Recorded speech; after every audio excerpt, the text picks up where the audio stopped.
Hello everyone, good morning and Jai Bharat. So, first of all, I like to welcome you, all of you, in this series when we are going to solve 3000 MCQs for JEE 2021. Alright, so उसकी practice के लिए हम topic के ऊपर based questions जो है यहाँ पर सॉल्व करने वाले हैं. ठीक है. So in maths we are first of all going to start with quadratic equations. Alright, हर एक सब्जेक्ट के हम लोग 1000 एमसीक्यूज जो है उसको सॉल्व करने वाले हैं. तो यहाँ पर हम सबसे पहले क्वाड्रेटिक इक्वेशन के आज सारे क्वेश्चंस जो है मतलब कि टॉपिक बेस्ड कैसे कैसे क्वेश्चंस आपको पूछे जा सकते हैं और कौन सा लॉजिक कैसे अप्लाई कर सकते हैं वहाँ पर हम इसको समझने वाले हैं. ठीक है. So here is our very first question, that is alpha and beta are the roots of the quadratic equation. First of all right, alpha and beta are roots of this equation. So x square plus px plus q equal to 0 के roots अगर alpha and beta है तो alpha plus beta जो है वो क्या होगा, minus P होगा, एंड अल्फा इंटू बीटा जो होगा वो क्यू होगा. सिमिलर वे सेकंड इक्वेशन के रूट से गामा एंड डेल्टा, तो simply can not be just say gamma plus delta is minus P. All right, and sorry yes alpha, ये यहाँ पर मैंने गलती कर दी, एक मिनट, ये जो है okay, alpha gamma and delta are the roots of this is second equation. So sum तो वही होगा माइनस पी, लेकिन प्रोडक्ट जो होगा गामा एंड डेल्टा का वो क्या होगा, माइनस आर होगा. हमें इस टर्म का वैल्यू निकाल कर देना है, तो सिंपल है, उस टर्म्स के वैल्यू से स्टार्ट कर दो. Alpha minus gamma into alpha minus delta. इसको अगर आप सॉल्व करो तो आपको मिलेगा अल्फा स्क्वायर. ठीक है, क्या मिलेगा, alpha square minus alpha gamma minus alpha delta plus gamma into delta. ठीक है, यहाँ पर अगर आप अल्फा नेगेटिव अल्फा कॉमन ले लो तो gamma plus delta plus gamma delta का वैल्यू है नेगेटिव आर, यानी कि यहाँ पर सिर्फ नेगेटिव आर डाल दो और इसका वैल्यू है नेगेटिव पी. तो alpha square minus alpha into negative p minus r. ठीक है, तो ये क्या हो गया, alpha square plus p alpha minus r हो गया. अब आपको जो टर्म्स चाहिए वो क्यू और आर में चाहिए. ठीक है, कि कौन से फॉर्मेट में चाहिए, क्यू और आर के फॉर्मेट में ही चाहिए. तो आप अल्फा एंड बीटा अगर इसके रूट से, तो आप ये भी सोच सकते हैं कि अल्फा इसमें सब्स्टिट्यूट करने पर आंसर 0 आएगा, तो इसमें सब्स्टिट्यूट करने पर alpha square plus p alpha plus q equal to 0, यानी कि आपको alpha square plus p alpha का जरूरत है तो उसका वैल्यू क्या आएगा, नेगेटिव क्यू आएगा, यानी ये आएगा negative q negative r, minus common ले लो तो क्या आ गया, नेगेटिव क्यू प्लस आर. ठीक है, तो जैसी रिक्वायरमेंट वैसे हम एप्लीकेशन यहाँ पर कर सकते हैं. पर ये समझो कि अगर अल्फा बीटा यानी रूट्स आपको बोल दिए हैं तो आपके दिमाग में ये तीन चीजें सबसे पहले आनी चाहिए कि सम, प्रोडक्ट एंड फिर अल्फा को वहां पर इक्वेशन में अप्लाई करना. तो मोस्ट ऑफ द क्वेश्चंस में जो है ये कंसेप्ट अप्लाई होके फाइनल में आंसर मिल ही जाता है. Okay, let us go for the second question, that alpha and beta are roots of this equation, this quadratic equation. तो हमें इसका वैल्यू निकाल कर देना है. अब देखो, इसका अगर रूट एक अल्फा है तो आप x की जगह अल्फा को सब्स्टिट्यूट करने पर क्या मिलेगा, a alpha square plus b alpha plus c equal to 0 मिलेगा. राइट, अब यहां पर देखो आपको क्या जरूरत है, a अल्फा प्लस b की जरूरत है. तो आप क्या कर सकते हो, यहां पर से देखो, अगर पहले दो टर्म में से अल्फा बाहर निकाल दो तो अंदर बचेगा a alpha plus b plus c equal to 0, जहां से इस पर्टिकुलर टर्म को अगर आप सब्जेक्ट बना लो तो a alpha plus b will be equal to minus c upon alpha, मिल गया. सिमिलर वे बीटा को सब्स्टिट्यूट करने पर आपको अल्फा की जगह बस बीटा को रिप्लेस ही कर देना है, वहां पर भी आपको सेम आंसर मिलेगा कि a बीटा प्लस b का आंसर आएगा minus c upon beta. Clear है.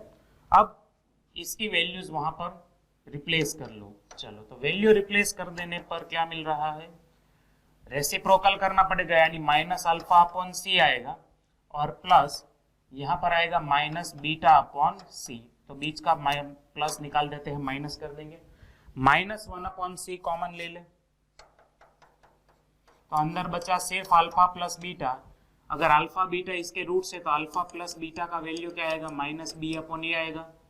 तो उसको यहाँ पर रिप्लेस कर दो, तो माइनस 1 अपॉन सी था, उसमें माइनस बी अपॉन ए आ गया, तो फाइनल आंसर आएगा b upon a C.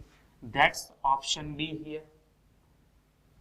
Okay, so relation between roots and coefficient के ऐसे क्वेश्चंस आप इजीली कर सकते हैं इस तरह की प्रैक्टिस करके हुए। ठीक है, चलो आगे बढ़ेंगे नेक्स्ट क्वेश्चन में। तो नेक्स्ट क्वेश्चन है फॉर्मेशन ऑफ क्वाड्रेटिक इक्वेशन के ऊपर, यानी क्वाड्रेटिक इक्वेशन एक दिया गया है जिसके रूट्स पता है, उसके ऊपर से दूसरे नए रूट्स वाले क्वाड्रेटिक इक्वेशन बनाना है। जैसे यहाँ पर इस इक्वेशन के रूट्स है अल्फा एंड बीटा, तो यानी कि मैं अल्फा को सब्स्टिट्यूट कर लो तो alpha square minus 2 alpha plus 3 equal to 0 आ जाएगा। ठीक है, ये मेरा एक इक्वेशन बनेगा। मुझे ऐसा एक इक्वेशन बनाने जिसके रूट्स ये दोनों हो, यानी अल्फा की जगह alpha minus 1 upon alpha plus 1 जैसा कुछ आए। तो रूट्स ऑफ मतलब फॉर्मेशन ऑफ क्वाड्रेटिक इक्वेशन में हम लोग ये चीज तो डेफिनेटली सीखे थे कि वहां ऐसे इक्वेशन बनाने के लिए क्या करना है, उसको x लेना है। अब देखो दोनों रूट्स सिमेट्रिक है, यानी कि अल्फा की जगह बीटा रिप्लेस करो तो दूसरा रूट हमें आपको मिल रहा है। तो रूट्स कैसे हुए, सिमेट्रिक हुए। सिमेट्रिक रूट में सिंपल सा तरीका है, x को डायरेक्टली किसी एक रूट के इक्वल ले लो। एक आपके पास ये इक्वेशन है, दूसरा ये मतलब मिला आपको, इसमें से अल्फा को सब्जेक्ट बनाना है। तो सिंपल सी चीज है, अल्फा को सब्जेक्ट बनाने के लिए simple x alpha plus x equal to alpha minus 1। ठीक है, इस चीज को सामने ले जाओ, 1 को लेफ्ट साइड ले लो, तो x plus 1 equal to alpha minus x alpha, यानी कि 1 plus x equal to alpha into 1 minus x. तो अल्फा का वैल्यू कितना आया, 1 plus x upon 1 minus x आ गया। ठीक है, 1 plus x upon 1 minus x, right. चलो ये अल्फा का वैल्यू मिल गया, इस वैल्यू को ऊपर सब्स्टिट्यूट कर लो तो आपको फाइनल इक्वेशन मिलना चाहिए। तो चलो सब्स्टिट्यूट कर लो, तो 1 plus x upon 1 minus x का होल स्क्वायर, ठीक है, minus 2 1 plus x upon 1 minus x and plus 3 equal to 0। Solve करेंगे तो 1 प्लस एक्स का होल स्क्वायर माइनस 2, एलसीएम तो 1 माइनस एक्स का होल स्क्वायर बनेगा ना, क्योंकि स्क्वायर है यहाँ पर। तो यहाँ पर 1 माइनस एक्स मल्टीप्लाई होने पर 1 माइनस एक्स स्क्वायर बनेगा, और 3 के साथ 1 माइनस एक्स का होल स्क्वायर मल्टीप्लाई होगा। ओपन करके सिंप्लीफाई करना है बस। तो देखो 1 plus 2x plus x square minus 2 plus 2x square plus 3 minus 6x plus 3x square equal to 0। तो फाइनली क्या आया, 1 2 3 6x स्क्वायर 2 माइनस 6 यानी माइनस 4x और 1 माइनस 2 माइनस 1 प्लस 3 यानी कि प्लस 2। ठीक है, 2 को कॉमन निकाल के डिवीजन में डाल दो 0 को, तो आपको मिलेगा 3x square minus 2x plus 1 equal to 0। आपका final answer 3x square minus 2x plus 1 equal to 0।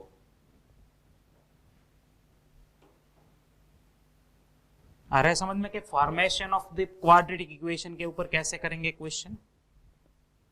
Okay, so next हमारा क्वेश्चन ले लेते हैं, साइन ऑफ क्वाड्रेटिक एक्सप्रेशन जो है उसके ऊपर बेस्ड है। अब साइन ऑफ क्वाड्रेटिक एक्सप्रेशन जो है 2-3 चीजों के ऊपर डिपेंड करता है। ए की वैल्यू कैसी है, मतलब a x square plus b x plus c equal to y अगर आपका क्वाड्रेटिक एक्सप्रेशन है, तो ए जो है वो पैराबोला जो मतलब हमारा पैराबोलिक शेप है उसका वो क्या करता है, फेस अपवर्ड ओपनिंग है या डाउनवर्ड ओपनिंग वो डिसाइड करके देता है। ठीक है, इस तरह से हम अलग अलग डिसीजन लेते हैं। चलो अब यहां पर देखो, this quadratic expression has same sign as a. ये क्वाड्रेटिक एक्सप्रेशन का साइन जैसा ए का साइन है वैसा सेम होना चाहिए। तो उसके लिए क्या नेसेसिटी है, तो देखो हम दो चीजें कवर करने की ट्राई करते हैं। चलो मान लो कि ये आपका क्वाड्रेटिक एक्सप्रेशन का ग्राफ बना रहे हैं हम। एक मिनट, थोड़ा सा मतलब मैं बड़ा ग्राफ बना देता हूं ताकि क्वेश्चन समझने में इजी रहे। ऑलराइट, अब देखो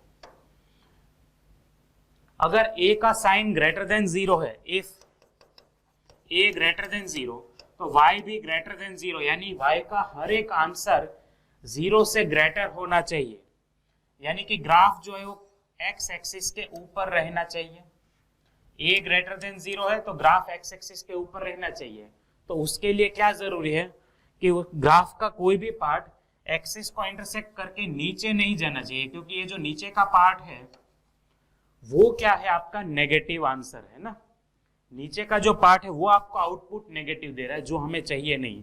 तो हमें क्या सोचना है इसके लिए कि ये चीज तभी पॉसिबल है जब इसके रूट्स रियल ना हो, या फिर जब a लेस देन 0 है तो आपका ग्राफ जो है वो कुछ इस तरह का दिखना चाहिए।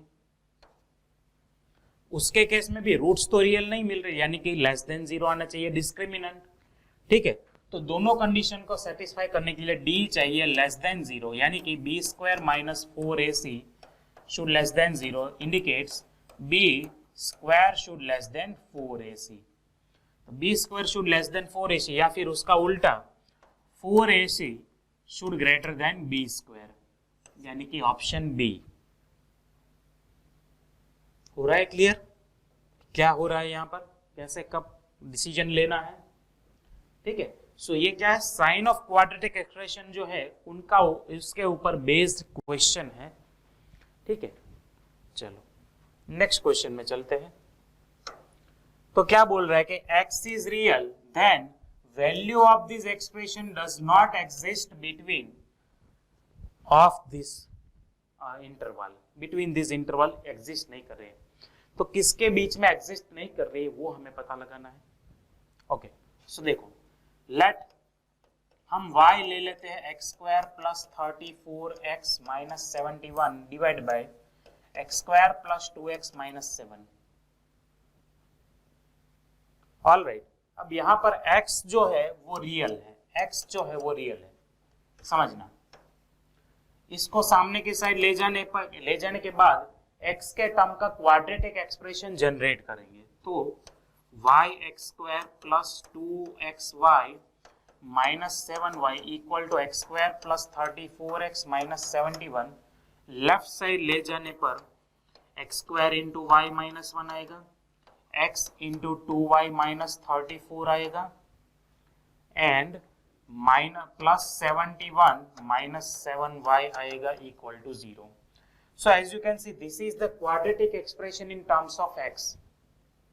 ठीक है, अब x अगर रियल है, x एक्चुअली क्या होगा, zero of the quadratic expression होगा ना, zero of the quadratic equation.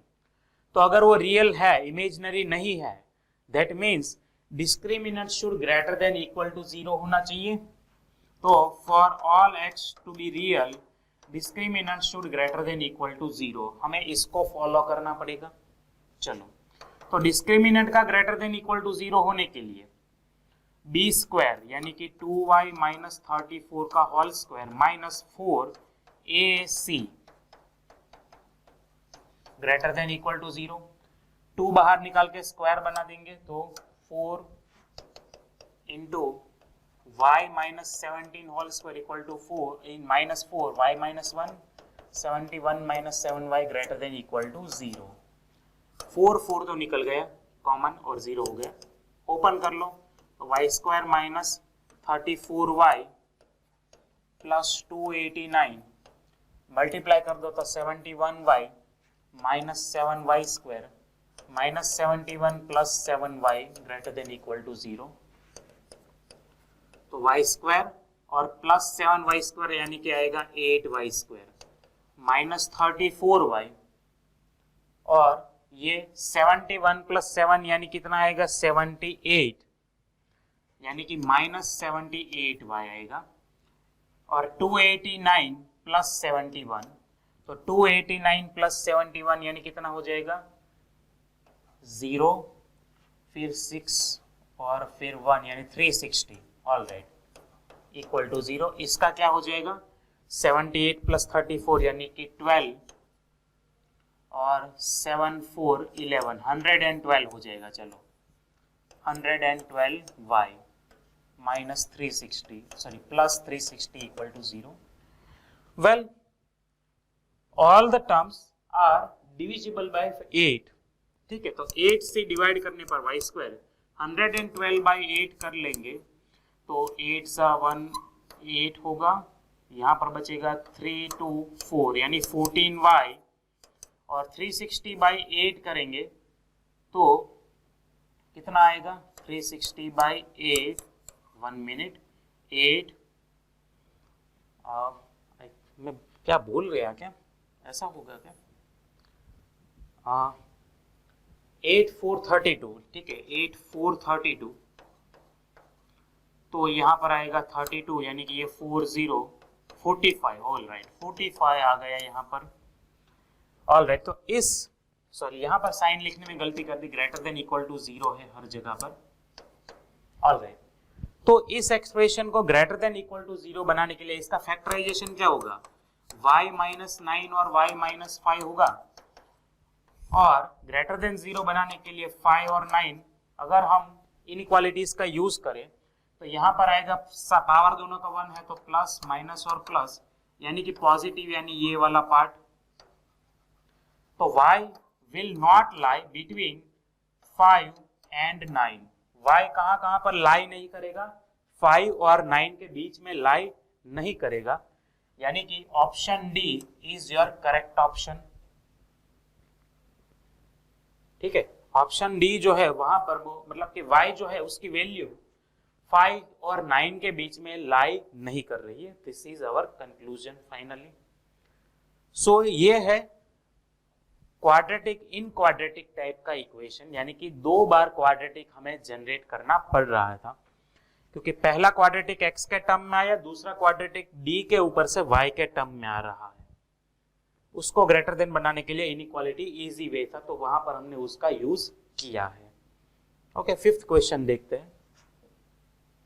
Sorry 6th question पे आ गए। अच्छा ओके 6th क्वेश्चन देखते हैं। चलो वेरी गुड। तो क्या है, alpha and beta roots of this equation.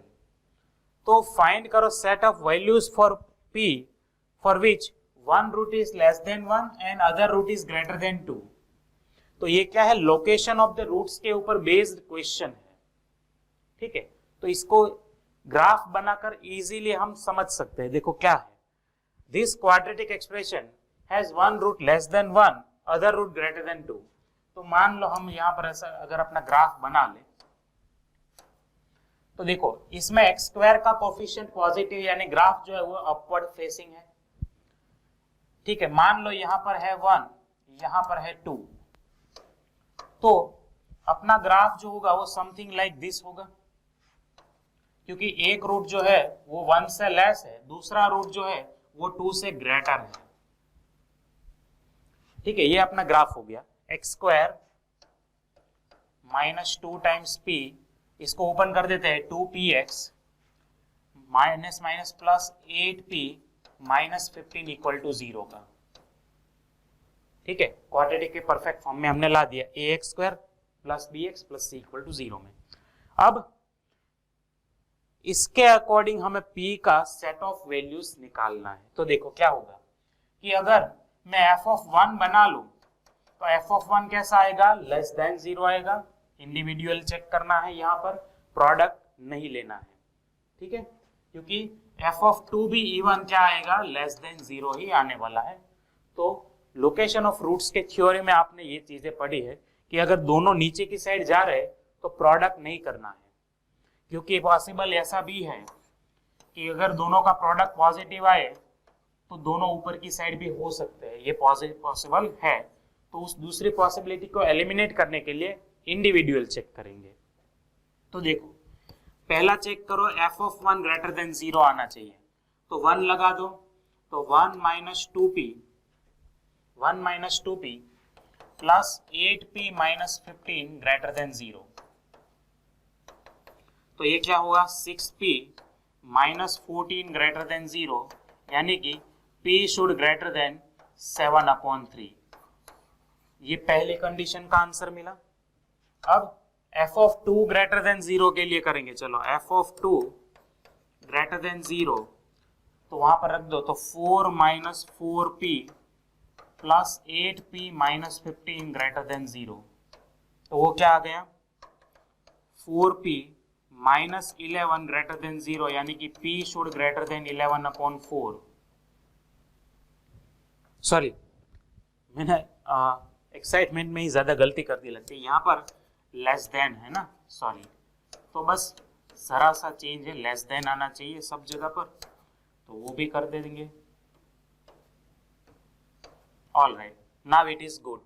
Okay, और इनके अलावा और एक चीज क्या बननी चाहिए कि, क्योंकि पॉसिबल ऐसा भी है, अगर ये दोनों कंडीशन लोगे ना तो ये पॉसिबिलिटी भी जनरेट हो सकती है, f(1) और f(2) यहां पर आ जाए तो भी दोनों नेगेटिव आएंगे। तो दूसरा क्या जरूरी है कि रूट्स एग्जिस्ट हो रहे हैं, they are saying that there is roots, that means discriminant must be greater than equal to 0। Clear हो रहा है? I should say greater than 0 ही होना चाहिए डिस्क्रिमिनेंट, क्योंकि इक्वल टू 0 भी नहीं होगा, क्योंकि क्या बोल रहा है, एक रूट लेस देन 1 है, दूसरा ग्रेटर देन 2 है, तो दो डिस्टिंक्ट रूट्स मिल रहे हैं, यानी कि डिस्क्रिमिनेंट ग्रेटर देन 0 नेसेसरी है, तो वो कंडीशन भी फॉलो करेंगे। चलो, तो डिस्क्रिमिनेंट ग्रेटर देन 0, तो b² यानी क्या होगा, यहां पर से माइनस 2p का होल स्क्वायर यानी 4p² माइनस 4a इंटू सी, तो a का वैल्यू है 1, c का वैल्यू है 8p माइनस 15 ग्रेटर देन 0। चलो, तो 4 तो निकल गया, p² minus 8p plus 15 greater than 0, यानी इसके फैक्टर होंगे 5 and 3, यानी p minus 3 p minus 5 greater than 0। Number line पर ये आएगा p5 प्लस माइनस प्लस, यानी कि सॉरी 3 5 प्लस माइनस प्लस, यानी कि p belongs to minus infinity to minus 3 union 5 to infinity. ये आपको मिला थर्ड कंडीशन। तो अब जो p होगा वो अलग अलग केस में अलग अलग कंडीशन को फॉलो करेगा, तो सबको एक साथ फॉलो करने के लिए सारी कंडीशंस का क्या लेना पड़ेगा, हमें इंटरसेक्शन लेना पड़ेगा। ठीक है, तो सबका इंटरसेक्शन ले लेंगे। चलो, एक कॉमन नंबर लाइन के ऊपर, तो एक कॉमन नंबर लाइन बनाते हैं, वहां पर यहां पर ले लेंगे 3 5 7/3 यानी 2.6 अप्रोक्सीमेटली, सॉरी 2.3 अप्रोक्सीमेटली, यानी 2 से लेफ्ट साइड आएगा 2.3। 11/4 यानी 2.75 होगा, तो वो 3 और 7/3 के बीच में आएगा यहां पर। अब किसको कौन फॉलो कराए, देखो लेस देन 7/3 आएगा यहां पर, फिर ओके लेस देन 11/4 यानी यहां पर, ठीक है, और लास्ट में less than 3 and greater than 5। तो तीनों का तीनों इंटरसेक्शन कहां पर हो रहा है, इस पोर्शन में हो रहा है इंटरसेक्शन, यानी कि लेस देन क्या आएगा 7/3, मतलब कि p lies between minus infinity to 7/3। ठीक है, p कहां पर लाई करना चाहिए, माइनस इंफिनिटी टू 7/3 में लाई करना चाहिए, यानी कि option b should be correct option. Okay, so I hope यहां पर आप ग्रिप कर पा रहे हैं क्वेश्चंस को। ठीक है, चलो, this is one of the very simple question, you can say कि क्या है, इस इक्वेशन के रूट्स अल्फा बीटा गामा है, ऐसा आपने क्वाड्रेटिक में भी देखा होगा, ये क्यूबिक में है। ठीक है, तो हमें ऐसा इक्वेशन के रूट्स बताओ जो x minus alpha into x minus beta into x minus gamma plus d type का हो। तो let's see, you see here x minus a into x minus b into x minus c, d को left side ले लो तो minus d। This equation has 3 roots alpha beta and gamma, तो यानी कि इस इक्वेशन को इक्वल करके लिख सकते हैं x minus alpha x minus beta x minus gamma, क्योंकि क्या हो रहा है, इसके रूट्स ये है ना, जैसे हम ax square plus bx plus c के रूट्स अगर अल्फा बीटा है तो इसको ऐसा भी लिख सकते हैं। तो सिमिलर वे इस इक्वेशन के रूट्स अल्फा बीटा गामा है तो तीन फैक्टर्स का प्रोडक्ट लिख सकते हैं because this is the cubic equation. ठीक है, तो यहां पर हमें क्या चाहिए, देखो x minus alpha, x minus beta, x minus gamma plus D चाहिए। तो इस डी को सामने की साइड ले जाओ तो x minus a, x minus b, x minus c equal to आएगा x minus alpha, x minus beta, x minus gamma plus d. तो इसके रूट्स यानी ये किसके इक्वल हो रहा है, जो सिंपल फैक्टराइजेशन जिसका हो सकता है, परफेक्ट फैक्टराइजेशन किसका हुआ इसके equal, x minus a, x minus b and x minus c का, यानी कि इसके रूट्स कौन आए, a b c, that is your answer b. ठीक है, अगर किसी एक्सप्रेशन को फैक्टर्स के फॉर्म में लिख सकते हैं यानी कि वो फैक्टर्स को जीरो के साथ इक्वेट करके आप रूट निकाल सकते हैं, तो मैंने इस इक्वेशन को फैक्टर के फॉर्म में लिख पाया मैं, यानी कि मेरे रूट्स क्या होंगे, x minus a equal to zero, x minus b equal to zero, x minus c equal to zero gives me a b and c। Okay, so ये मतलब क्वेश्चन देख के पता चल जाता है, ऐसे क्वेश्चन आपको क्वाड्रेटिक में भी दिखे होंगे। Let's go for the question number 8। This equation and the second equation have one common root, so this is the question based on common roots। ठीक है, तो हमें a का पॉसिबल वैल्यू क्या क्या हो सकता है वो निकाल के देना है, वो कॉमन रूट कौन कौन सा हो सकता है वो पता लगाना है। तो देखो सिंपल सी चीज है, ऑलराइट। अब देखो अगर आपके पास दो क्वाड्रेटिक इक्वेशन है, a1x square plus b1x plus c1 equal to zero, a2x square b2x plus c2 equal to zero, तो इनका अगर एक रूट कॉमन है ना तो आपको ये कंडीशन ऑलवेज अप्लाई करनी है कि a1 c1 a2 c2 का डिटरमिनेंट स्क्वायर, डिटरमिनेंट का square equal to a1 b1 a2 b2 and b1 c1 b2 c2। आपको बस ये रूल फॉलो करना है तो आपका एक जो है उसका पॉसिबल वैल्यूज आपको ऑलवेज मिल जाएगा। ओके, ये बस एक ही कंडीशन आपको फॉलो करनी है कॉमन रूट के लिए। तो देखो मैं इस कंडीशन के अकॉर्डिंग अगर लिख लूं, देखो दोनों इक्वेशंस को मैं यहां पर ऊपर नीचे लिख देता हूं। ठीक है,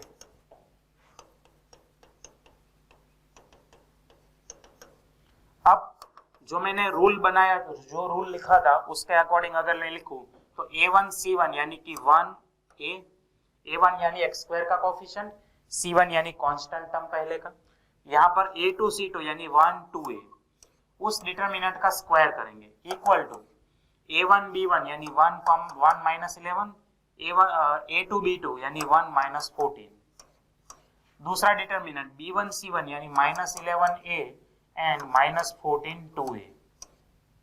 सॉल्व करो तो ये आ जाएगा 2a माइनस a का स्क्वायर, यहाँ पर माइनस 14 प्लस 11 और यहाँ पर माइनस 22a प्लस 14a, तो ये आ गया a का स्क्वायर, ये आ गया माइनस 3 और ये कितना आ गया माइनस 7a, नहीं ये 8 आएगा, सॉरी माइनस 8 ये आएगा। ठीक है, चलो बस इसको आप सॉल्व कर लो तो ये क्या आ गया, a square equal to 24a, left side ले लो तो a square minus 24a equal to 0, a common लेने पर a माइनस 24 इक्वल टू 0, तो पॉसिबल वैल्यूज होगी 0 और 24। पॉसिबल वैल्यूज क्या होगी 0 एंड 24। ओके, चलो आगे के क्वेश्चन में चलते हैं। लोकेशन ऑफ द रूट्स के ऊपर बेस्ड है वंस अगेन। चलो तो यहां पर क्या बोल रहे हैं कि both roots of this equation are negative, both roots of the equation are negative, तो हमें m का सेट ऑफ वैल्यूज निकालना है। अब देखो अगर दोनों रूट्स नेगेटिव है मतलब बोल तो रहे हैं कि दो रूट एग्जिस्ट कर रहे होंगे। ठीक है, तो दो रूट एग्जिस्ट कर रहे हैं तो वो सेम भी हो सकते हैं, डिस्टिंक्ट भी हो सकते हैं। ठीक है, तो देखो अपना ग्राफ जो बनेगा वो कैसा बनेगा, एक तो एक्स स्क्वायर का कोफिशिएंट पॉजिटिव है तो ग्राफ अपवर्ड फेसिंग बनना चाहिए, और जीरो यहां पर है तो ऑब्वियसली ग्राफ जो है जीरो के लेफ्ट साइड पर इस तरह से बनना चाहिए, राइट। देखो अब क्या क्या कंडीशन बनेगी, पहला तो दो रूट्स एग्जिस्ट कर रहे हैं, सिमिलर भी हो, सेम भी हो सकता है, डिस्टिंक्ट भी हो सकता है, यानी कि d greater than equal zero का कंडीशन फॉलो करेंगे, ठीक है।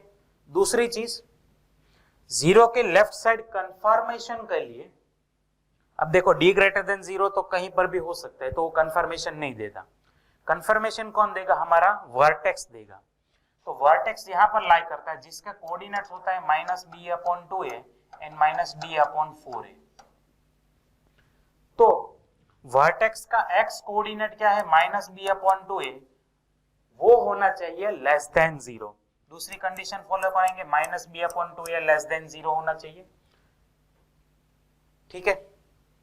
और तीसरी कंडीशन क्या होनी चाहिए, तो तीसरी कंडीशन ये होनी चाहिए कि f ऑफ जीरो जो है, f ऑफ जीरो वो कैसा होना चाहिए, ग्रेटर देन जीरो ही होना चाहिए, यानी कि अपवर्ड होना चाहिए। वो भी क्या देता है, एक टाइप का हमें कंफर्मेशन देता है कि वो y एक्सिस को इसी जगह पर इंटरसेक्ट करेगा, ठीक है। तो तीसरी कंडीशन हम फॉलो करेंगे कि f of zero should greater than zero. इसमें कहीं पर ऐसा होगा कि कोई दो कंडीशन मर्ज होके सेम आंसर दे सकते हैं, it is possible sometime, but we need to verify each and every one, okay. तो देखते हैं, चलो वन बाय वन दोनों का। पहला वाला d greater than equal to zero follow करेंगे, तो उसके according b square -4ac greater than equal to zero, तो m square plus 2m plus 1 -4m -16 greater than equal to zero, यानी कि m square -2m -15 greater than equal to zero. Factors क्या बनेंगे, m square -5m plus 3m -15 greater than equal to zero, यानी कि m -5 m plus 3 greater than equal to zero. यानी number line के ऊपर ये क्या बनाएगा, -3 और 5 ग्रेटर देन जीरो, यानी कि प्लस माइनस प्लस, यानी ये वाला आपका आंसर बनेगा, -3 से लेस और 5 से ग्रेटर। तो पहली कंडीशन के according m belong to -∞ to -3 close interval union 5 to ∞ वो भी close open. This is the answer of first condition, okay. Second condition, -b/2a should less than zero ना, -b/2a should less than zero, यानी कि देखते हैं -b क्या है, minus of -m+1, यानी कि m+1 होगा, अपॉन में 2a यानी कि 2 लेस देन जीरो, यानी कि m+1 लेस देन जीरो, तो m का वैल्यू आएगा लेस देन -1, ओके। ये दूसरा कंडीशन। और तीसरा कंडीशन हमने क्या निकाला था कि f of zero greater than zero होना चाहिए। तो f ऑफ जीरो रखने पर पहला भी जीरो दूसरा भी जीरो, यानी m+4 ग्रेटर देन जीरो होना चाहिए। तो देखो f of zero greater than zero के अकॉर्डिंग आएगा m+4 greater than zero, m should greater then -4। तो अब तीन कंडीशन हमें मिल चुकी है, ठीक है। तो हमें इसके अकॉर्डिंग क्या करना है, हमारा आंसर निकालना है, तीनों को मर्ज करेंगे यानी कि इंटरसेक्शन कर लेंगे। So let's take intersection. चलो -3 की जरूरत है, -4 की जरूरत है, -1 की जरूरत है, 5 की जरूरत है। चलो greater than -4 greater than -4 less than -1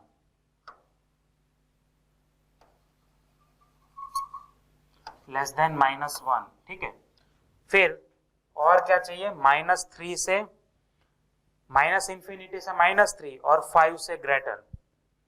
चलो -3 से -∞ एंड 5 से ग्रेटर। तो तीनों के तीनों कहां मर्ज हुए, -4 से -3 के बिटवीन मर्ज हो रहे हैं तीनों। देखो इंटरसेक्ट कहां पर हो रहे हैं, -4 से -3 के बिटवीन, यानी m -4 से -3 में लाई करेगा, लेकिन 3 वहां पर इंक्लूड होगा, क्योंकि इस वाले में देखो हमने 3 इंक्लूड किया था, यहां पर हमने 3 इंक्लूड किया था ना, तो यहां पर भी 3 को इंक्लूड करना पड़ेगा। तो फाइनल आंसर क्या आएगा? Open close -4 to -3, open close -4 to -3, यानी कि B is our correct answer. Alright, so location of roots समझ में आ रहा है। अब जैसे दोनों रूट्स नेगेटिव दिए, दोनों पॉजिटिव भी दे सकते हैं, आ रहा है समझ में? तो ये चीजें हमें वेरीफाई करनी होती है, राइट। आगे बढ़ेंगे नेक्स्ट क्वेश्चन में। 10th क्वेश्चन अपना है कि alpha and beta roots of this equation, तो ऐसा इक्वेशन के रूट्स क्या होंगे? x² + px + q। तो आप देखो दोनों इक्वेशन को ध्यान से देखो, अगर मैं इस 3x + 2 को ना सिंपल y से रिप्लेस कर लूं दोनों जगह पर, तो क्या बनेगा? y² + py + q = 0 बन रहा है, यानी कि मेरा वो इक्वेशन बन रहा है। कैसा बन रहा है? मैं मतलब कैसा बोल सकता हूँ, y की जगह अगर मैं अभी दूसरी बार अगर x ले लूँ तो उससे कोई फर्क नहीं पड़ता, क्योंकि जो वहां पर x का रूट आ रहा होगा, यानी कि x की जो वैल्यू आ रही होगी वही सेम वैल्यू यहाँ पर y की भी आएगी, तो वेरिएबल चेंज होने पर रूट्स चेंज नहीं होते हैं, ये तो पता है सबको, ठीक है। तो अब मैं देख सकता हूँ, देखो अगर इसके रूट्स अल्फा एंड बीटा है, यानी कि 3x + 2 whole square plus p 3x + 2 + q = 0 के रूट्स है अल्फा एंड बीटा, तो मैं अल्फा सब्स्टिट्यूट करूंगा तो 3α + 2 का whole square plus p × 3α + 2 + q = 0 आएगा। और अगर मैं x की जगह 3α + 2 की जगह x ले लूँ वापस, तो मुझे मिल रहा है x² + px + q = 0, यानी ये इक्वेशन x की कौन सी वैल्यू सेटिस्फाई कर रहा है? 3α + 2, तो मेरे रूट्स क्या बन गए? 3α + 2 3β + 2, क्योंकि रूट्स तो वैसे भी सिमेट्रिक थे, ठीक है। इसके रूट्स अल्फा बीटा, यानी मैंने अल्फा को सब्स्टिट्यूट किया। अब इसमें मैंने अगर रिप्लेसमेंट लिया x का 3α + 2 के साथ, तो मुझे जो भी रिक्वायर्ड इक्वेशन था वो सेम मिल रहा था, यानी कि बेसिकली x की 3α + 2 वाली जो वैल्यू है वो इस इक्वेशन को सेटिस्फाई कर रही है, यानी कि x की वैल्यू हुई 3α + 2 which is my root. Okay, आगे बढ़ेंगे 11th क्वेश्चन में। क्या है? साइन ऑफ क्वाड्रेटिक एक्सप्रेशन के ऊपर बेस्ड है, और ये जो क्वेश्चन है इसमें ऑप्शन नहीं, यानी कि इसमें इंटीग्रल आंसर हमें देना है कोई ना कोई, जैसे एडवांस के क्वेश्चन कभी कभी होते हैं। एडवांस में आपने देखा होगा, एडवांस का प्रैक्टिस करते समय, कि वहां पर कुछ क्वेश्चन ऐसे होते हैं जिसमें आपको इंटीग्रल आंसर्स देने होते हैं, नजदीक के सबसे ज्यादा आंसर, उसके ऊपर मार्क्स मिलते हैं। तो इसमें क्या है, देखो, this expression is greater than 0 for all x belong to r, तो least integral value of m क्या होगा? इस एक्सप्रेशन का x के हर एक वैल्यू के लिए आंसर जो है वो ग्रेटर देन 0 रहता है, तो हमारा m का लीस्ट इंटीग्रल वैल्यू। अब देखो, ये तो एक क्वाड्रेटिक एक्सप्रेशन है, अगर क्वाड्रेटिक एक्सप्रेशन जो है उसका साइन ऑलवेज ग्रेटर देन 0 रहता है, यानी कि वो x एक्सिस के ऊपर रहना चाहिए ऑलवेज, और x एक्सिस को इंटरसेक्ट करके नीचे नहीं आ रहा, यानी कि ग्रेटर देन 0 रहने के लिए डिस्क्रिमिनेंट लेस देन 0 कंपलसरी होना चाहिए, क्योंकि उसके रियल रूट्स ही नहीं है। आ रहा है समझ में? तो हम इस इक्वेशन के सॉल्व करने के लिए m की वैल्यू के लिए d लेस देन 0 को फॉलो कर सकते हैं। तो d लेस देन 0 के ऊपर से b² - 4a × c less than 0 आना चाहिए। चलो 16 कॉमन निकल गए, तो 16 निकला, तो यहाँ पर 4 - m - 2 लेस देन 0, ओपन करने पर 4 - m + 2 लेस देन 0, यानी कि जो है m मतलब 6 - m लेस देन 0, तो m शुड ग्रेटर देन 6, ठीक है, या फिर कोई गलती नहीं हुई ना हमसे? 16 ओके, आई गेस सही जा रहे हैं हम, कोई दिक्कत अच्छा हाँ, एक minute, yes yes yes yes, sorry, very sorry for that, बहुत ही बड़ी गलती होगी कैलकुलेशन में।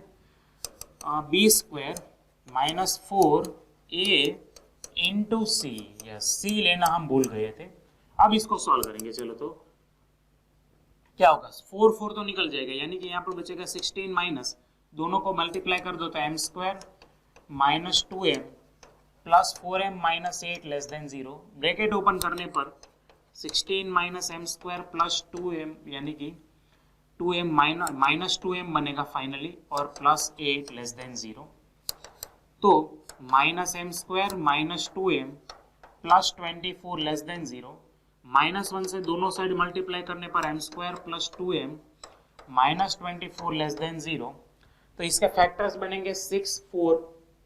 तो यहाँ पर क्या आएगा, जब साइन जो है, अच्छा यहाँ पर मैंने साइन लेने में आई थिंक गलती कर दी है, क्योंकि माइनस मल्टीप्लाई किया तो साइन ग्रेटर देन 0 आना चाहिए था, यानी कि वेल अब फैक्टर आप देखो तो m प्लस 6 आएगा, दूसरा फैक्टर आएगा m माइनस 4 ग्रेटर देन 0, तो नंबर लाइन के ऊपर -6 और 4, यानी यहाँ पर प्लस, ये माइनस, ये प्लस, यानी this is minus infinity to -6 and 4 to infinity, ये आपका m का सेट हो गया, m belong to minus infinity to -6 union 4 to infinity, ठीक है। लेकिन ये आपका m का फाइनल सेट नहीं है, क्योंकि ये ग्राफ को अपवर्ड फेसिंग होने के लिए, ग्रेटर देन 0 के लिए अपवर्ड फेसिंग जरूरी है, और उसके लिए एक्स स्क्वायर का जो कोफिशिएंट होता है उसको ग्रेटर देन 0 बनना जरूरी है, उसको क्या बनना जरूरी है, ग्रेटर देन 0, यानी कि a ग्रेटर देन 0, यानी कि m माइनस 2 ग्रेटर देन 0, तो m का ग्रेटर देन 2 होना जरूरी है, ठीक है। तो ग्रेटर देन 2 और ये कंडीशन दोनों अगर मर्ज करें तो -6 टू 4, पहला आंसर है minus infinity to -6 and 4 to infinity, और दूसरा आंसर है ग्रेटर देन 2 यानी ये वाला। तो दोनों इंटरसेक्ट कहां पर करेंगे, 4 टू इन्फिनिटी में इंटरसेक्ट कर रहे हैं, और उसमें सबसे कम इंटीग्रल वैल्यू क्या आएगा, 4 से अगर आप आगे जाते जाओ तो सबसे पहला इंटीग्रल वैल्यू क्या आएगा, सिंपल है 5 आएगा, यानी कि लीस्ट इंटीग्रल वैल्यू m का कितना होगा, 5 होगा, m का लीस्ट इंटीग्रल वैल्यू क्या आ जाएगा, 5, ठीक है। चलो आगे बढ़ते हैं क्वेश्चन नंबर 12 में। तो क्वेश्चन नंबर 12 जो है वो अपना कुछ इस तरीके से है कि if two equations x square minus cx plus b equal to 0 and x square minus ax plus b equal to 0 have one common root, these two have one common root, all right, and the second has equal roots, यानी कि दो equation जो है, दोनों equation में एक root common है, plus second equation जो है उसमें दो रूट्स इक्वल है, मतलब कि आप ऐसा समझ सकते हैं कि x square minus c x plus d equal to 0 के अगर दो रूट्स अल्फा एंड बीटा है, ठीक है, तो x square minus a x plus b equal to 0 के जो रूट्स है उसमें से पहली बात तो एक रूट कॉमन है, मान ले कि अल्फा कॉमन रूट है, दूसरी चीज क्या गिवन कि सेकंड के दोनों रूट इक्वल है, यानी कि दोनों रूट क्या होंगे, अल्फा ही होंगे, समझ में आ रहा है चीज, ऑलराइट। अब देखो यहाँ पर अगर अल्फा सब्स्टिट्यूट कर लो आप, या फिर अल्फा प्लस बीटा की पहले जरूरत पड़ने वाली है, तो अल्फा प्लस बीटा आपका क्या होने वाला है, वो होगा सी, अल्फा इंटू बीटा जो होगा वो होगा डी, ठीक है। यहाँ पर आप देख लो तो दोनों रूट्स का सम यानी कि 2 अल्फा होगा a, तो उसका मतलब कि अल्फा क्या हो जाएगा, a/2 हो जाएगा, ओके। अब आपको क्या करना है, तो आपको 2 टाइम्स b प्लस डी लाना है, यानी b का और c का आपको सम करके देना है, तो उसके लिए क्या करेंगे, चलो तो b और c का अगर यहाँ पर सम करना है तो दोनों इक्वेशन को अल्फा के फॉर्म में लेके सम करते हैं, अल्फा के फॉर्म में लेके, यानी कि पहले इक्वेशन में अल्फा सब्स्टिट्यूट करने पर आएगा alpha square minus c alpha plus d equal to 0, दूसरे इक्वेशन का रूट भी अल्फा है तो इसको भी सेटिस्फाई कर रहा होगा, तो इसमें से क्या आएगा, alpha square minus a alpha plus b equal to 0, equation 1 और इक्वेशन 2 उनका सम अगर कर दे तो बाय टेकिंग 1 + 2 क्या मिल रहा है, देखो alpha square plus alpha square यानी 2 अल्फा स्क्वायर, फिर इन दोनों में से नेगेटिव अल्फा कॉमन तो बनेगा a + c और यहाँ पर बनेगा b + d = 0। ठीक है, b + d जो है उसको आप अगर सब्जेक्ट बना लो, पीछे कर देते हैं उसको, b + d को अगर आप सब्जेक्ट बना लो तो क्या आएगा, अल्फा × c + a और -2 अल्फा स्क्वायर आएगा, -2 अल्फा स्क्वायर आएगा। एंड यहाँ पर अगर आप ध्यान से देखो तो अल्फा का जो वैल्यू मिला था वो a/2 था ना, और हमें आंसर a और c के टर्म में चाहिए तो अल्फा को सब्स्टिट्यूट कर देते हैं a/2। तो यहाँ पर क्या हो जाएगा, a/2 × c + a -2 times a/2 का स्क्वायर, तो यहाँ पर मल्टीप्लाई करने पर ac/2 plus a²/2 minus a²/2, तो ये दोनों कैंसिल हो गए क्योंकि a/2 का स्क्वायर था यानी कि a²/4 × 2 था तो a²/2 हो गया। तो b + d क्या हो गया, ac/2 यानी कि 2 times b + d will be ac only. Okay, so answer is option C. Okay, तो जितने मतलब हमने देखो रूट्स के ऊपर से हमें जो चीज पता चल रही है वो हमें नोट करनी पड़ेगी, because in starting of the question हमें ये नहीं पता होगा कि कौन सी चीज यूज हो सकती है। सो हम ये 3 चीजें ऑलवेज नोट कर लेंगे ताकि इसके ऊपर से हम आगे बढ़ पाए और हमारा थॉट प्रोसेस हम मतलब हम डेवलप कर पाए क्वेश्चन के ऊपर। ठीक है, चलो, तो ये हो गया कॉमन रूट वाला question. Next is alpha and beta are roots of this equation where gamma is some belong to R. Gamma कोई रियल वैल्यू है, उसमें अल्फा जो है वो लाई कर रहा है बिटवीन 1 2 एंड बीटा जो है वो लाई कर रहा है बिटवीन 2 एंड 3 में, यानी कि लोकेशन ऑफ द रूट्स का क्वेश्चन है जैसे। तो हमें क्या करना है, इंटीग्रल नंबर ऑफ सॉल्यूशन निकालना है गामा के। गामा के कितने इंटीग्रल सॉल्यूशंस मिल सकते हैं वो हमें पता लगाना है। तो ये ऐसा क्वेश्चन है जिसको आप एज ए न्यूमेरिकल भी पूछ सकते हैं विदाउट ऑप्शन। ठीक है, तो ऐसा क्वेश्चन हमें ध्यान से देखना चाहिए। देखो क्या है, ये क्वाड्रेटिक एक्सप्रेशन है तो ऑब्वियसली ग्राफ इसका पैराबोलिक आएगा। ठीक है, अब x² का कोफिशिएंट पॉजिटिव है तो ग्राफ अपवर्ड फेसिंग होगा और दो रूट्स अलग अलग रीजन में है तो ऑब्वियसली दोनों सेम नहीं है, यानी कि डिस्क्रिमिनेंट ग्रेटर देन 0 होना चाहिए। तो आपका ग्राफ कुछ इस तरह से आ रहा होगा। ठीक है, यहाँ पर आपका अल्फा लाई कर रहा है, यहाँ पर आपका बीटा लाई कर रहा है। अब देखो अल्फा बन रहा है बिटवीन 1 2 यानी कि 1 यहाँ पर होगा, 2 समवेयर यहाँ पर होगा।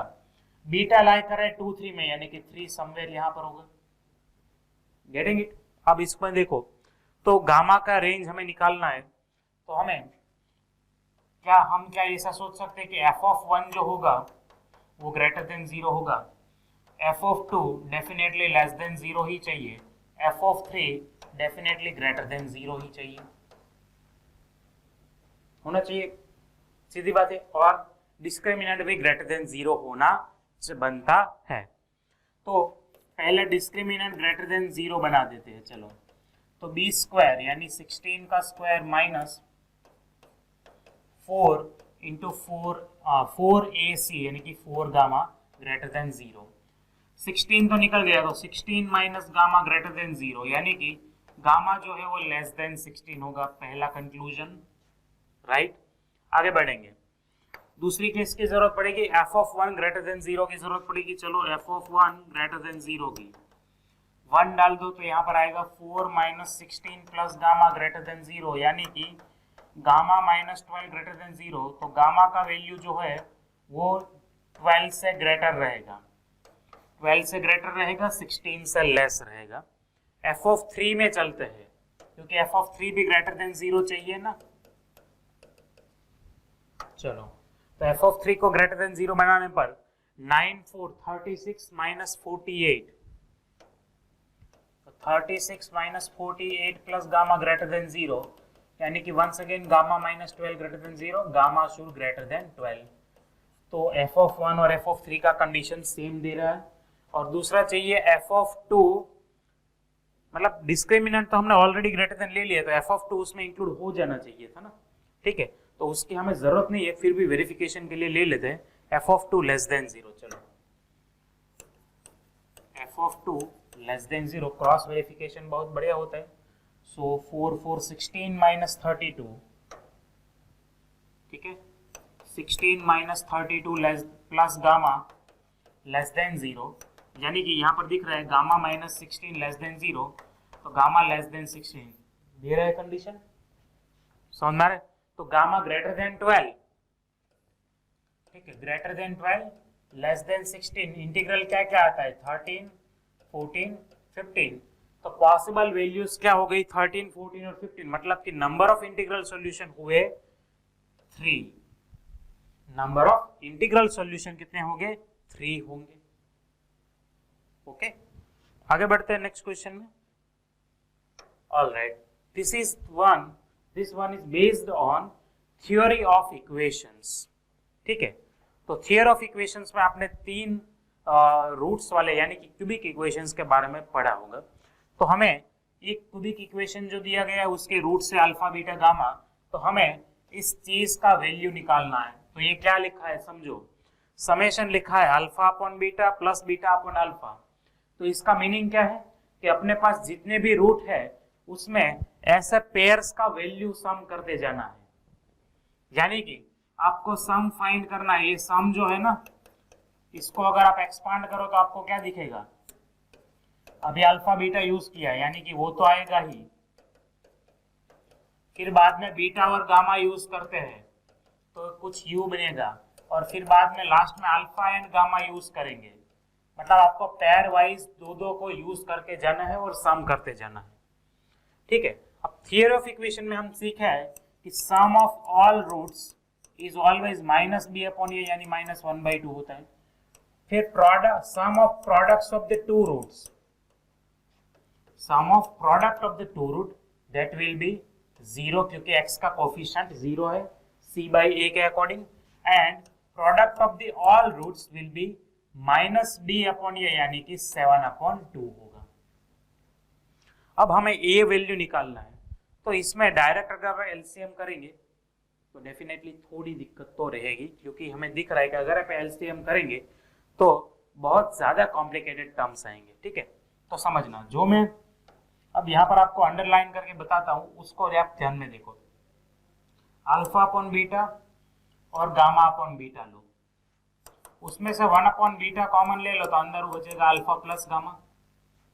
Similar way beta upon alpha और गामा अपॉन अल्फा, उसमें से अल्फा कॉमन ले लो, मतलब 1 अपॉन अल्फा कॉमन ले लो तो बचेगा न्यूमरेटर में beta plus gamma, and last में बीटा अपॉन गामा और अल्फा अपॉन गामा में से 1 अपॉन गामा के कॉमन, तो बीटा प्लस अल्फा बचा।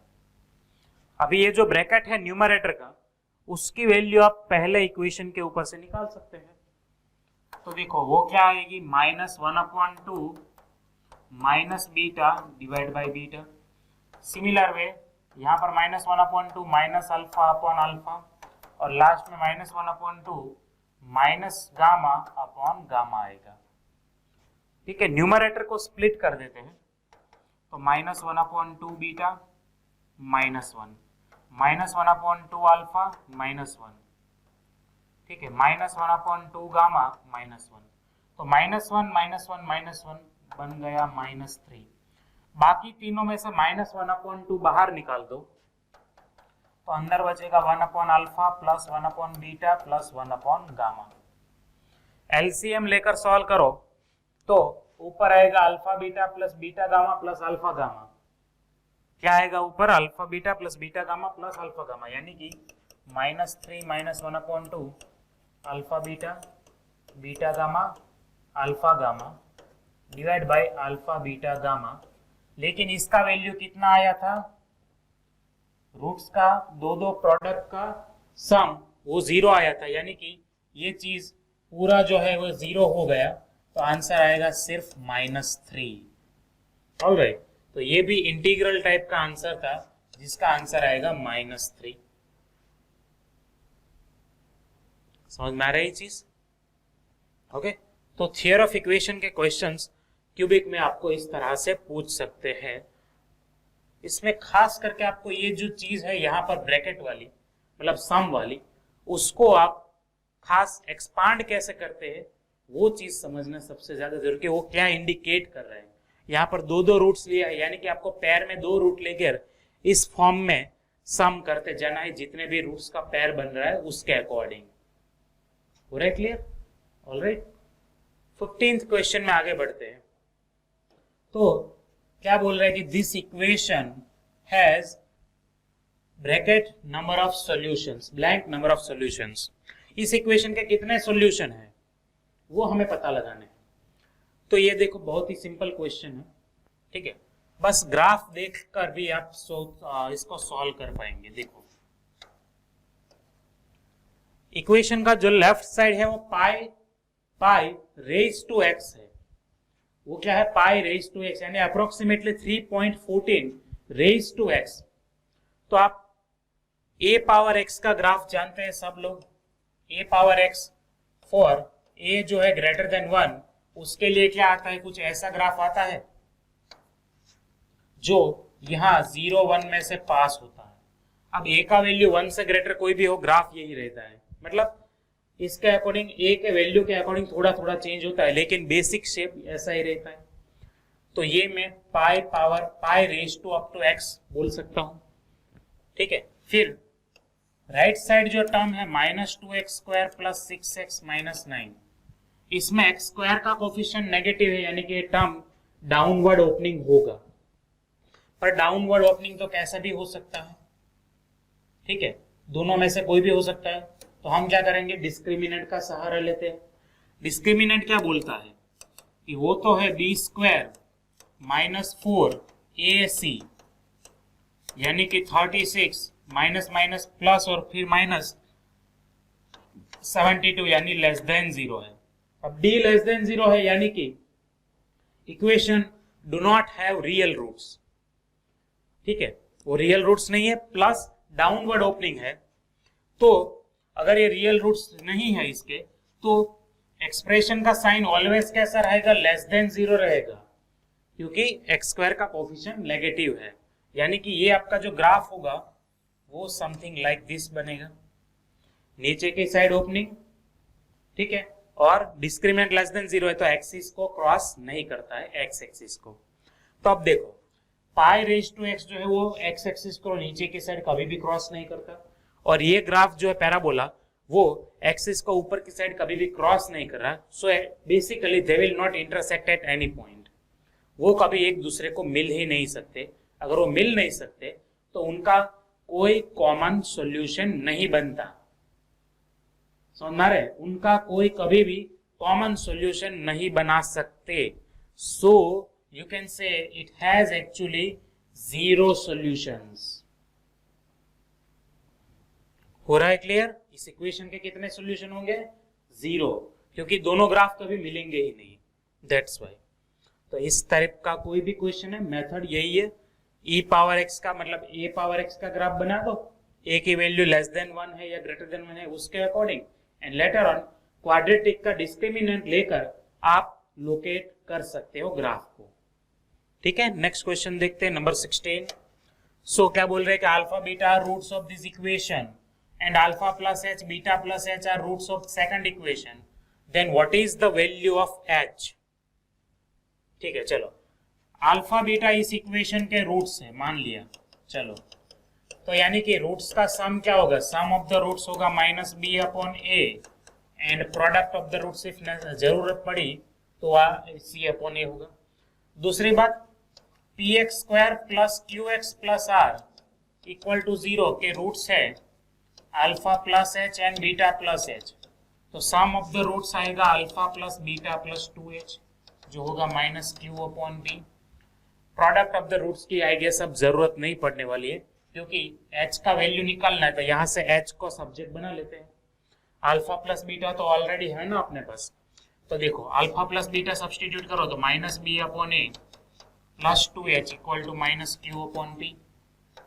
तो 2h = ये सामने की साइड जो है पॉजिटिव और 2 को सामने की साइड 1/2 बना देंगे।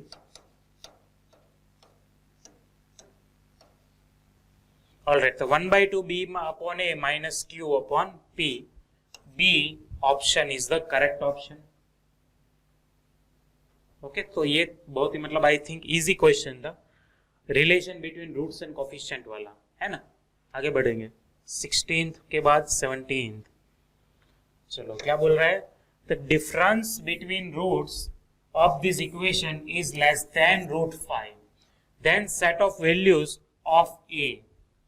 तो हमें a की सेट ऑफ वैल्यूज, अब आपने relation between roots and coefficient में एक चीज और पढ़ी होगी कि डिफरेंस जो होता है रूट्स का, वो हम √d बाई मॉड्यूलस a लेते थे। ये हमने डिराइव किया था पूरी चीज, है ना। तो आप क्या बोल रहे हैं कि ये जो डिफरेंस है ना, ये लेस देन √5 है। ठीक है, तो इसके अकॉर्डिंग आगे बढ़ेंगे। तो देखो, अंडर रूट में डिफरेंस डिस्क्रिमिनेंट डाल दो, तो इसका डिस्क्रिमिनेंट आएगा a² - 4 divided by modulus a, यानी x² का कोफिशिएंट वो आएगा 1, लेस देन है √5। ठीक है, तो डिनोमिनेटर 1 का कोई इंपॉर्टेंस नहीं है, दोनों साइड स्क्वायरिंग करने पर a² - 4 लेस देन 5, तो a² less than 9, square root लेने पर मॉड्यूलस a लेस देन 3, यानी कि a lies between -3 to +3, option A. तो a कहां पर लाई करेगा, -3 to +3 में लाई करेगा। Got it? ओके, चलो, तो ये once again relation between roots and coefficient है, लेकिन ये क्या है, डिफरेंस वाला चीज है। सो नॉर्मली जो पढ़ा जाता है, ठीक है, वहां पर हमने सिर्फ प्लस और प्रोडक्ट पढ़ा था, डिफरेंस ज्यादा कर नहीं पढ़ते, तो डिफरेंस के ऊपर भी ध्यान देना है, क्वेश्चन बना सकते हैं। ओके, 18th क्वेश्चन में चलते हैं। तो 1 root of this equation is square of other, तो रिलेशन निकाल के दे दो पी क्यू ये बीच में। चलो, 1 रूट यानी मान लो x² + px + q के एक रूट अगर अल्फा है तो दूसरा उसका स्क्वायर होगा, यानी कि अल्फा का स्क्वायर होगा, तो पी क्यू का रिलेशन निकलना। अब देखो, अगर ये चीज है तो उनका सम क्या आएगा, सम आएगा -p, एंड उनका प्रोडक्ट यानी अल्फा इंटू अल्फा स्क्वायर आएगा q, यानी कि अल्फा क्यूब क्या आएगा, q आएगा।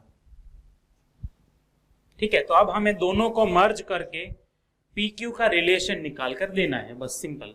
तो हम क्या सोच सकते हैं कि भाई क्या हम इसका स्क्वायर कर सकते हैं या फिर क्यूब कर सकते हैं, क्यूब इजी रहेगा ना, है ना। चलो, यस, तो alpha plus alpha square equal to -p है।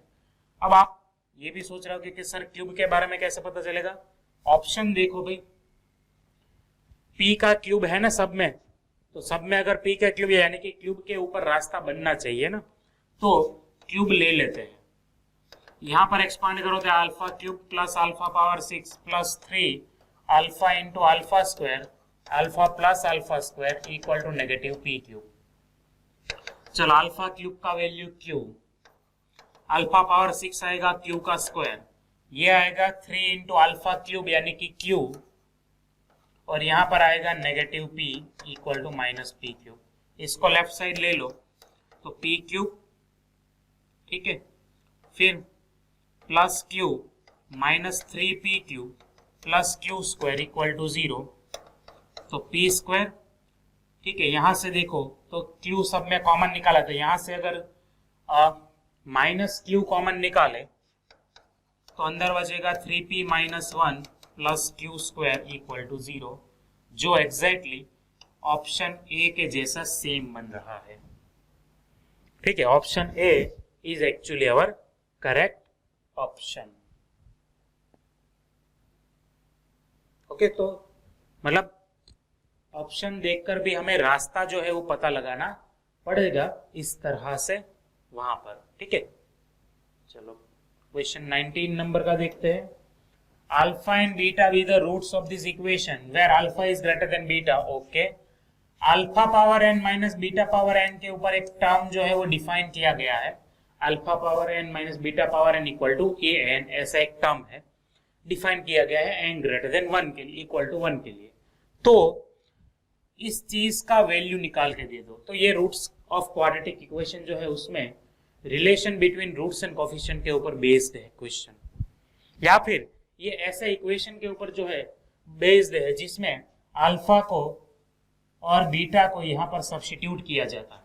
देखो x square minus 6x minus 2 का रूट अल्फा एंड बीटा है, यानी कि अल्फा सब्स्टिट्यूट करने पर alpha square minus 6 alpha minus 2 equal to 0 बनेगा, और बीटा के ऊपर बनेगा beta square minus 6 beta minus 2 equal to 0।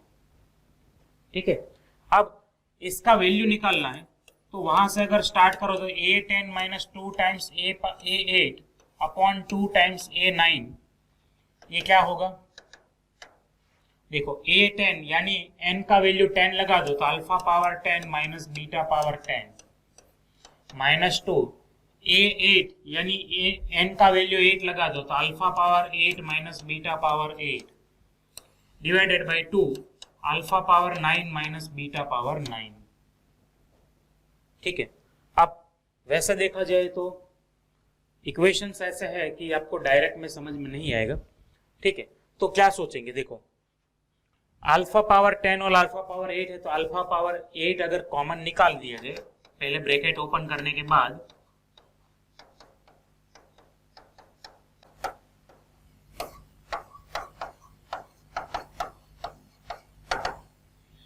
ठीक है, अब देखो इसमें से अगर अल्फा पावर 8 कॉमन निकालो तो अल्फा स्क्वायर माइनस 2 बचता है। क्या बचता है? Alpha square minus 2। अगर यहां पर आप ध्यान से देखो तो अल्फा स्क्वायर भी है और माइनस 2 भी है, तो अल्फा स्क्वायर माइनस 2 क्या बन रहा है? 6 अल्फा बन रहा है। समझ में आया? Similar way beta square minus 2 अगर बनेगा तो वो क्या बनेगा? 6 बीटा बनेगा।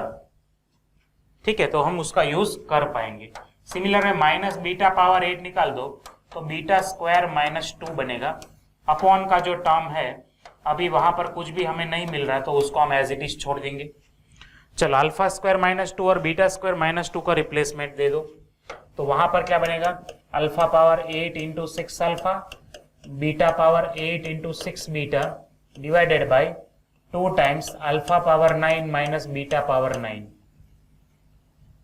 तो अगर दोनों का पावर मर्ज करे तो पावर 9 बन रहा है, नीचे भी पावर 9 है, यानी कि ये क्या बनेगा? 6 alpha power 9 minus 6 beta power 9 upon 2 alpha power 9 beta power 9। अब आपको समझ में आ रहा होगा, 6 कॉमन निकाल दो तो अल्फा पावर 9 और बीटा पावर 9 गया, अपने पास बचेगा 6/2, यानी कि अपना आंसर आएगा 3। क्या आंसर आएगा? 3। That is our right answer.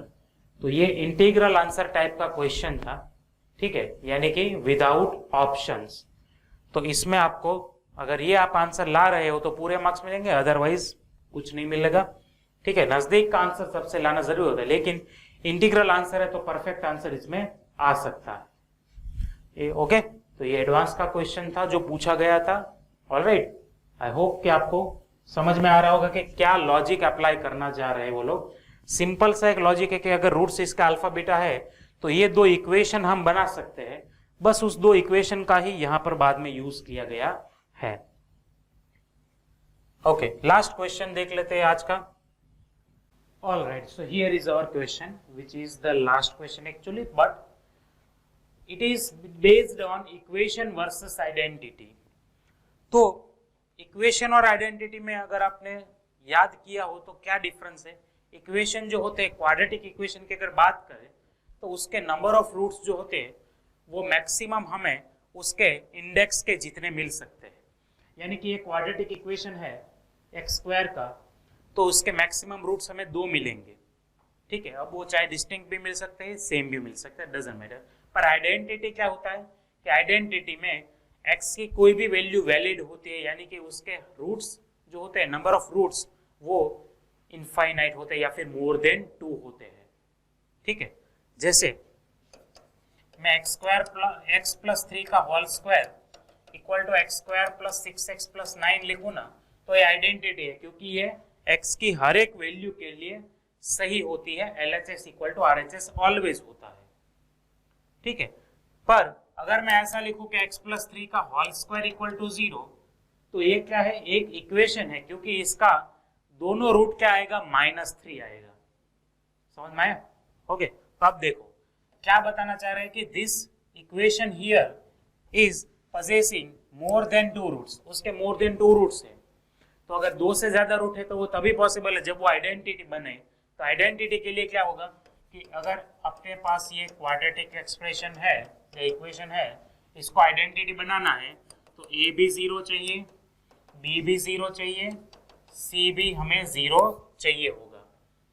तीनों एक साथ 0 हो, ऐसी पी की हमें कोई वैल्यू आइडेंटिफाई करनी पड़ेगी। तो देखते हैं, चलो नंबर ऑफ वैल्यूज निकालनी है पी की। ठीक है, तो चलो एक्स स्क्वायर का coefficient P square minus 3p plus 2, इसको 0 ले लें तो p की वैल्यू हमें मिलेगी 2 and 1। ठीक है, फिर x का कोफिशिएंट यानी P square minus 5p plus 4 0 ले लें तो p की वैल्यूज मिलेगी 4 and 1। ठीक है, इसके ऊपर से और कांस्टेंट टर्म 0 ले लें तो p की वैल्यू मिलेगी आइदर 0 और 1। तो तीनों को एक साथ सेटिस्फाई करे ऐसी p की सिर्फ एक ही वैल्यू है 1। तीनों का इंटरसेक्शन कहाँ मिल रहा है, 1 के ऊपर मिल रहा है, यानी कि p का वैल्यू 1 रखने पर एक्स स्क्वायर के, x के और कांस्टेंट टर्म हर एक टर्म 0 हो रहा है, तो उसमें आप x का कोई भी वैल्यू रख दो वो ऑलवेज उसका रूट बनेगा ही। So number of values p के कितने आएंगे, 1 आएंगे। देखो ये नंबर ऑफ सॉल्यूशन हम ढूंढ रहे हैं, समझना। मान लो यहां पर अगर हर जगह पर इस तरह से आया होता, मान लिया कि आया होता, तो आंसर 3 नहीं है, आंसर क्या है 1, because we are solving number of values.